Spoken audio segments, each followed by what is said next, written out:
हाय, कुछ समय पहले सौरभ मुखर्जी लेड मार्सलस और उनकी टीम ने एक इंटरेस्टिंग आर्टिकल पोस्ट किया था जिसका नाम है China's अनरावलिंग creates a $3 billion opportunity for India. इसमें उन्होंने कवर किया था कि चाइना +1 मूवमेंट और चाइना में चल रही प्रॉब्लम्स की वजह से इंडिया में क्या अपॉर्चुनिटीज क्रिएट हो सकती हैं और ऐसे कौन से सेक्टर्स और प्लेयर्स हैं जो इन अपॉर्चुनिटीज से बेनिफिट कर सकते हैं। मार्सलस की टीम ने 3 ऐसे सेक्टर्स लिस्ट डाउन किए हैं जहां इंडिया अपनी पोजीशन स्ट्रेंथन कर सकता है। तीनों ही स्पेसिफिकली इंडिया की मैन्युफैक्चरिंग थीम पे बेस्ड हैं। पहला है स्मार्टफोन्स, फिर एक्टिव फार्मास्यूटिकल इंग्रेडिएंट्स यानी कि एपीआईज और मेडिकल डिवाइसेस। ये तीनों सेक्टर्स मिला के अगले 10 सालों में इंडिया के लिए $300 बिलियन की अपॉर्चुनिटी बना सकते हैं जो इंडिया की जीडीपी को अगले एक डेकेड तक बूस्ट कर सकता है। इन 3 सेक्टर्स के अलावा हम एक और सेक्टर की बात करेंगे जो है स्पेशलिटी केमिकल्स। स्पेशलिटी केमिकल्स ऐसे एक्सक्लूसिव केमिकल कंपाउंड्स हैं जो एक पर्टिकुलर पर्पस या फिर कंज्यूमर के नीड के हिसाब से बनाए जाते हैं। हमने स्पेशलिटी केमिकल सेक्टर इसलिए ऐड किया है क्योंकि कोविड-19 के बाद से यहाँ भी इंडियन स्पेशलिटी केमिकल्स कंपनीज के लिए बहुत बड़ी अपॉर्चुनिटी बाहर आई है। तो आज के वीडियो में हम इन चारों सेक्टर्स की बात करेंगे और इनसे जुड़े एक टॉप स्टॉक के बारे में भी आपको बताएंगे, तो आप लास्ट तक हमारे साथ जुड़े रहिए। शुरू करते हैं एक एक करके चारों सेक्टर्स में छुपी अपॉर्चुनिटीज के बारे में समझ के। सबसे पहले बात करते हैं स्मार्टफोन मार्केट की। आज पूरी दुनिया की स्मार्टफोन इंडस्ट्री की मार्केट $540 बिलियन की है और आप यकीन नहीं मानेंगे, इसका 1/4 हिस्सा यानी कि अराउंड $130 बिलियन के आसपास चाइना अकेले केटर करता है। अब इसी के सामने इस सेगमेंट में इंडिया का कंट्रीब्यूशन सिर्फ $6 बिलियन का है और इंडिया की डोमेस्टिक स्मार्टफोन मार्केट की वैल्यू अराउंड $27 बिलियन है, जिसमें से अराउंड $16 बिलियन चाइना से इंपोर्ट होते हैं। यानी कि आज के दिन तो इंडिया की डोमेस्टिक मार्केट में ही बहुत बड़ा गैप है। अगर हम एक बार के लिए एक्सपोर्ट्स पर ध्यान ना देते हुए सिर्फ अपनी डोमेस्टिक डिमांड को भी पूरी तरह केटर कर लेते हैं, तब भी एक ह्यूज ग्रोथ पोटेंशियल दिखाई दे रहा है और इसके लिए ना सिर्फ प्राइवेट प्लेयर्स बल्कि गवर्नमेंट भी काफी इनिशिएटिव्स ले रही है। गवर्नमेंट के $1.1 बिलियन पर एनम की प्रोडक्शन लिंक्ड इंसेंटिव स्कीम यानी कि पीएलआई इस शिफ्ट को सपोर्ट भी कर रही है। आज एप्पल जैसे बड़े ब्रांड्स भी चाइनीज लॉकडाउन की वजह से सफर कर रहे हैं और सेम टाइम पे इंडिया में उनकी प्रेजेंस बढ़ती जा रही है। ऑलरेडी इंडिया से $1.3 बिलियन वर्थ ऑफ आईफोन्स का एक्सपोर्ट हो चुका है और आने वाले टाइम में एयरपॉड्स की मैन्युफैक्चरिंग भी प्लान की जा रही है। ब्लूमबर्ग की एक रिपोर्ट के हिसाब से एप्पल अपनी 25% प्रोडक्शन को इंडिया में शिफ्ट करने की कोशिश में है, जिसके estimated yearly worth around $50 billion है। मार्सलस की टीम के अनुसार अगर आने वाले समय में चाइना से होने वाले एक्सपोर्ट्स का सिर्फ 1/4 भी इंडिया को मिल जाता है और अगर इंडिया का डोमेस्टिक मार्केट एक नॉमिनल 12% के रेट से ग्रो करता है, तब भी अगले 10 सालों में इंडियन स्मार्टफोन इंडस्ट्री के लिए $130 बिलियन की अपॉर्चुनिटी बन सकती है। फॉक्सकॉन, विस्ट्रॉन और पेगाट्रॉन जैसी कंपनीज भी अपने प्रोडक्शन के लिए इंडिया की तरफ देख रहे हैं और अब तो इवन वीवो और ओप्पो भी हमारे देश में मैन्युफैक्चर और एक्सपोर्ट करने के लिए इन्वेस्टमेंट कर रहे हैं। दूसरा सेगमेंट है एपीआईज यानी कि एक्टिव फार्मास्यूटिकल इंग्रेडिएंट्स। आज इस सेगमेंट की ग्लोबल मार्केट साइज है $200 बिलियन की, जिसमें से चाइना के एक्सपोर्ट्स अराउंड $90 बिलियन हैं जो ओवरऑल मार्केट का 45% है और इंडिया की खुद की एपीआई मार्केट्स की वैल्यू $20 बिलियन है, जिसमें से $14 बिलियन चाइना से इंपोर्ट किए जाते हैं। अब आप समझ रहे हैं कि इंडिया के पास ना सिर्फ वेस्ट और दूसरे देशों में चाइना को रिप्लेस करने की अपॉर्चुनिटी है, लेकिन इनफैक्ट अपने खुद के मार्केट में भी चाइना से डिपेंडेंसी कम करने की एक अच्छी अपॉर्चुनिटी है। लेकिन इंडिया ही क्यों? क्योंकि इंडिया और चाइना के अलावा शायद ही कोई कंट्री है जिसके पास इतने लार्ज स्केल में प्रोडक्शन करने की कैपेसिटी होगी। इंडिया की करंट प्रोडक्शन कैपेसिटी और इंडिया के इस सेगमेंट में नो हाउ के चलते हमें एक अच्छे स्पॉट पे प्लेस करते हैं। इसी को और बूस्ट करने के लिए गवर्नमेंट ने 2021 में $2 बिलियन की पीएलआई स्कीम भी लॉन्च की थी, जिसके बाद से 35 ऐसे एपीआई जो पहले 90% इंपोर्ट हुआ करते थे, वो भी मेनली चाइना से आज वो यहीं बन रहे हैं और इससे इनफैक्ट अराउंड 55 इंडियन कंपनीज को फायदा हुआ है। मार्सलस की टीम के अनुसार अगले 10 सालों में इंडियन एपीआईज मार्केट $94 बिलियन तक पहुंच सकती है। नेक्स्ट है मेडिकल डिवाइसेस। आज ग्लोबल स्केल पे मेडिकल डिवाइसेस की मार्केट वैल्यू अराउंड $650 बिलियन है, जिसमें से अराउंड $100 बिलियन चाइनीज एक्सपोर्ट से आते हैं। अगर इंडिया की बात करें तो इंडिया की medical devices market around $12 billion की है, जिसमें से अराउंड $10 बिलियन तो इम्पोर्ट ही होते हैं, यानी कि इंडिया की डोमेस्टिक प्रोडक्शन तो सिर्फ $2 बिलियन की ही है। गवर्नमेंट ने इस सेगमेंट में भी $2.5 billion of PLI scheme announce की है, लेकिन उसके बावजूद शायद इंडिया के लिए चाइना के कंपैरिजन में कॉस्ट कंपेटिटिव बनना एक एम्बिशियस टारगेट होगा। लेकिन सभी कंट्रीज ये जानती हैं कि चाइना पर इतनी ज़्यादा डिपेंडेंसी होना एक रिस्की अफेयर है। आज जो सिचुएशन एप्पल की हो रही है चाइना की वजह से, वही सिचुएशन हो रही है मेडिकल डिवाइसेस के केस में भी। इसके अलावा चाइना के लीगल सिस्टम और वहाँ पे चल रहे एंटरप्रेन्योर्स के साथ चाइनीज गवर्नमेंट की रीसेंट डीलिंग्स ने MNCs को अलार्म कर दिया है अबाउट IP प्रोटेक्शन कंसर्न्स। इसलिए वेस्टर्न मैन्युफैक्चरर्स के लिए कॉस्ट शायद एक सेकेंडरी कंसिडरेशन बन गया है। आज गवर्नमेंट ऑफ इंडिया की वेबसाइट पे बड़े बड़े MNCs जैसे कि बैक्स्टर, एबट, 3M, ब्राउन और बॉस्टन साइंटिफिक मेजर इन्वेस्टर्स के नाम से लिस्ट किए हुए हैं। गोदरेज अप्लायंसेस और सीमेंस हेल्थिनियर्स भी इस सेगमेंट में काफी एक्टिवली पार्टिसिपेट कर रहे हैं। मार्सलस की टीम के अनुसार एक डेकेड में इस सेक्टर की वैल्यू $70 बिलियन को क्रॉस कर सकती है।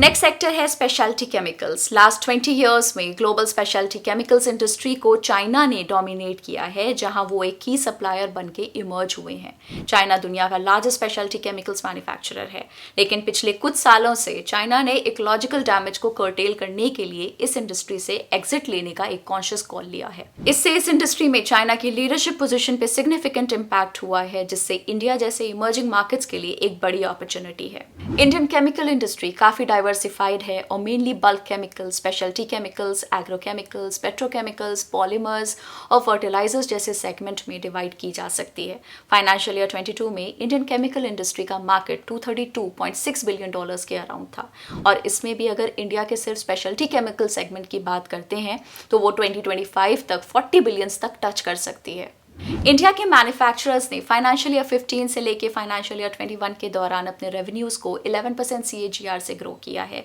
जिसके साथ साथ उन्होंने ग्लोबल स्केल पर स्पेशलिटी केमिकल्स मार्केट में अपना शेयर 3% से ग्रो करके 4% तक इंक्रीज किया है।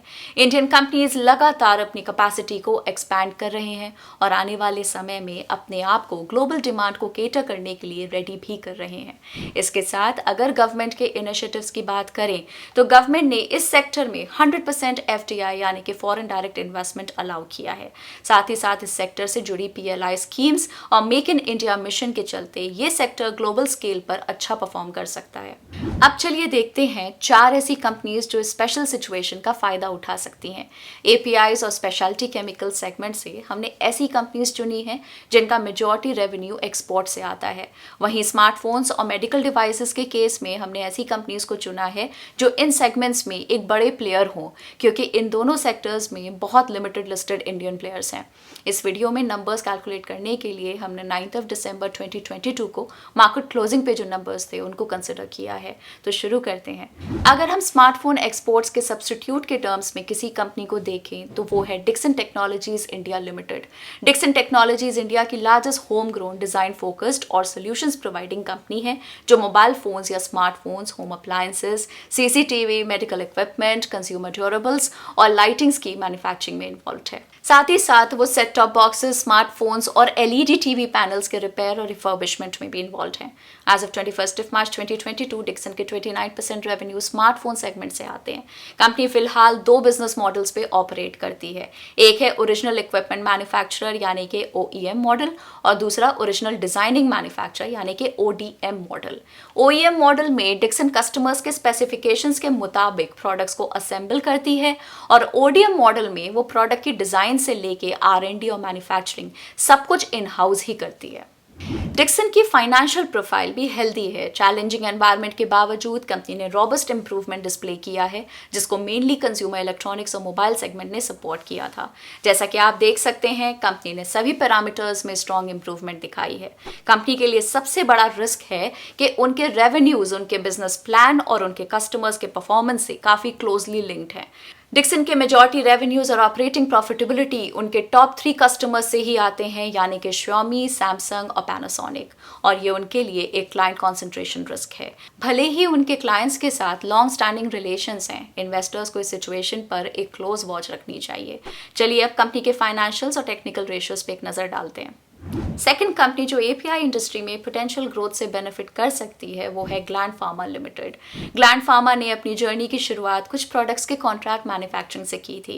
आज ग्लैंड फार्मा इंडिया की लार्जेस्ट और fastest growing injectable focus companies में से एक है। कंपनी के फुटप्रिंट 60 कंट्रीज में स्प्रेड हैं, जिसमें United states, Europe, Canada, Australia, India जैसे मार्केट्स इन्वॉल्व हैं। फाइनेंशियल ईयर 22 में कंपनी के 86% से भी ज्यादा रेवेन्यूज एक्सपोर्ट से जनरेट हुए थे। ग्लैंड फार्मा के बारे में हमने कुछ दिनों पहले ही इस वीडियो में भी बात की थी, तो आप ये वीडियो में जाके कंपनी के बारे में बाकी डिटेल्स देख सकते हैं। मेडिकल डिवाइसेस सेगमेंट के लिए हमने सिलेक्ट किया है टाजन्स प्रोडक्ट्स लिमिटेड को। टाजन्स प्रोडक्ट्स एक इंडियन लैबवेयर कंपनी है जो रिसर्च, फार्मा या मेडिकल इंस्टीट्यूट्स के अक्रॉस यूज होने वाले कंज्यूमेबल्स और रियूजेबल्स जैसे कि pipettes, bottles, centrifuge ware, petri dish etcetera की डिजाइनिंग, डेवलपमेंट, मैन्युफैक्चरिंग और मार्केटिंग में एंगेज्ड है। कंपनी की वेस्ट बंगाल में 5 मैन्युफैक्चरिंग फैसिलिटीज हैं जो वर्टिकली इंटीग्रेटेड है और साथ ही फुल्ली ऑटोमेटेड भी हैं। कंपनी अपने प्रोडक्ट्स को 40+ कंट्रीज में सप्लाई करती है और फाइनेंशियल ईयर 22 में कंपनी के 33% रेवेन्यूज उनके प्रोडक्ट्स के एक्सपोर्ट से आए थे। फाइनेंशियल ईयर 22 में कंपनी की ऑपरेटिंग इनकम लगभग 31% से इंक्रीज हुई थी, जिसका मेन रीजन है फार्मा, डायग्नोस्टिक्स और रिसर्च सेक्टर से बढ़ती demand. Plus global laboratory ware industry की ग्रोथ आने वाले समय में इंक्रीज होती हुई दिख रही है, जो कि गवर्नमेंट और प्राइवेट ऑर्गेनाइजेशंस की रिसर्च एक्टिविटीज, डायग्नोस्टिक सर्विसेज पे बढ़ती स्पेंडिंग का रिजल्ट हो सकता है। हालांकि ये बिजनेस काफ़ी वर्किंग कैपिटल इंटेंसिव है। कंपनी के इन्वेंट्री डेज भी हाई हैं क्योंकि उन्हें अपने पास ज़्यादा इन्वेंट्री रखनी पड़ती है। ऐसा इसलिए क्योंकि उनका प्रोक्योरमेंट लीड टाइम यानी कि रॉ मटेरियल्स के ऑर्डरिंग से डिलीवरी तक का टाइम काफ़ी ज़्यादा है।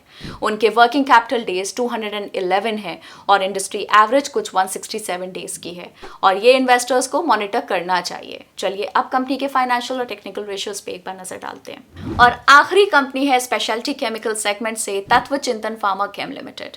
तत्व चिंतन फार्मा एक लीडिंग स्पेशलिटी केमिकल्स कंपनी है। कंपनी का इसमें भी मेन फोकस है ग्रीन केमिस्ट्री पे, जो एक क्लीनर और ग्रीनर ऑल्टरनेटिव माना जा सकता है। फाइनेंशियल ईयर 22 में कंपनी के 79% रेवेन्यूज एक्सपोर्ट से जनरेट हुए थे। कंपनी आज एसडीए यानी कि स्ट्रक्चर डायरेक्टिंग एजेंट्स जो जियोलाइट्स के सिंथेसिस में यूज होते हैं, उनके इंडिया के लार्जेस्ट मैन्युफैक्चरर्स में से है और ग्लोबली भी एक मार्केट लीडर है। जियोलाइट्स बेसिकली ऑटोमोटिव सेक्टर में एमिशन को कंट्रोल करने में यूज होते हैं। इसके अलावा भी कंपनी अपने प्रोडक्ट पोर्टफोलियो में से कुछ प्रोडक्ट्स की लीडिंग मैन्युफैक्चरर है।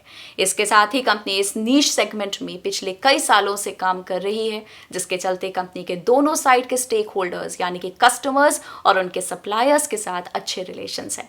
लेकिन कंपनी की प्रोडक्शन में यूज होने वाले raw materials mainly crude oil के डेरिवेटिव्स हैं और क्रूड ऑयल प्राइसेस की वॉलेटिलिटी के चलते उनके मार्जिन्स अफेक्ट होते हैं, जिसकी वजह से कंपनी की प्रॉफिटेबिलिटी पे एक इम्पैक्ट पड़ सकता है। अब आप अपनी स्क्रीन पे इस कंपनी के कुछ की फाइनेंशियल और टेक्निकल रेशियोज देख सकते हैं। तो ये थे टॉप 4 स्टॉक्स जो चाइना +1 थीम से बेनिफिट कर सकते हैं। हम आपको याद दिला दें कि ये वीडियो सिर्फ एजुकेशनल पर्पस के लिए है और किसी भी तरह की कोई बाय या सेल रिकमेंडेशन नहीं है। हम आपको ये भी बताना चाहेंगे कि ग्रो का टेलीग्राम पे भी एक चैनल है जहां आप मार्केट के लेटेस्ट अपडेट्स, इंटरेस्टिंग ब्लॉग्स और न्यूज़ के बारे में जान सकते हैं। टेलीग्राम चैनल का लिंक हमने इस वीडियो के डिस्क्रिप्शन में ऐड कर दिया है, तो आप उसको भी ज़रूर ज्वाइन करें। मार्केट के बारे में लेटेस्ट अपडेट्स के लिए ग्रो के चैनल को सब्सक्राइब करें। Bye bye.